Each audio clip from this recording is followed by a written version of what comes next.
Guys, so nandito ako ngayon sa school. Ito, papasok ako sa cashier para magbayad ng Falcon 1. Ayan. Pagpasok ko, nawindang ako kasi sobrang daming tao. As in, sobrang daming tao. So, proceed na ako agad kay Kuyang Guard. Kasi, ayan, binigyan niya ako ng number M218. So, ang tinatawag pala ngayon ay M110.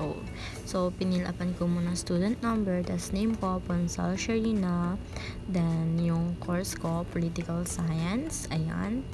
Tapos, comparison, Fun 1, ayan. Tapos, kung magkano, 500 pesos ito, so ayan, nilagay ko doon. Tapos, 11 a.m. nga pala ako nag-start pumila, and ayan. So, medyo matagal-tagal din kasi 12:10 na tinawag yung number ko at nakapagbayad naman ako. Proceed na ako sa SV. Tumawid ako sa kabilang kanto kasi dun yung claiming area para dun sa fun run kit. So, ayan. Pag-tap ko ng ID ko, lumabas yung mukha ko. Tapos, welcome to Adamson University.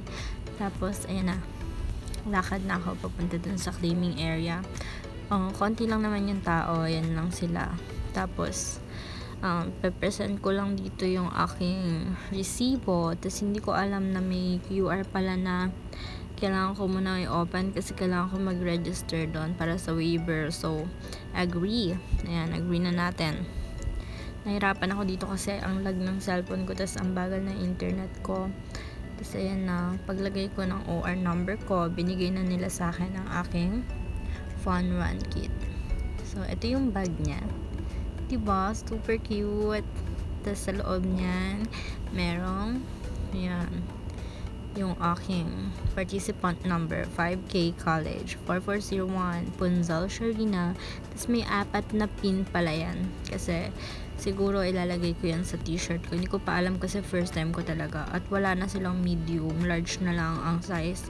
Large, XL, and XXL. Pero okay lang naman kasi hindi naman ako maarte pagdating sa size ng damit. Mas gusto ko ngayong maluwag kasi syempre hindi babakat ang aking kaseksihan. So, ayan lang. Thank you for watching. See you in my next vid.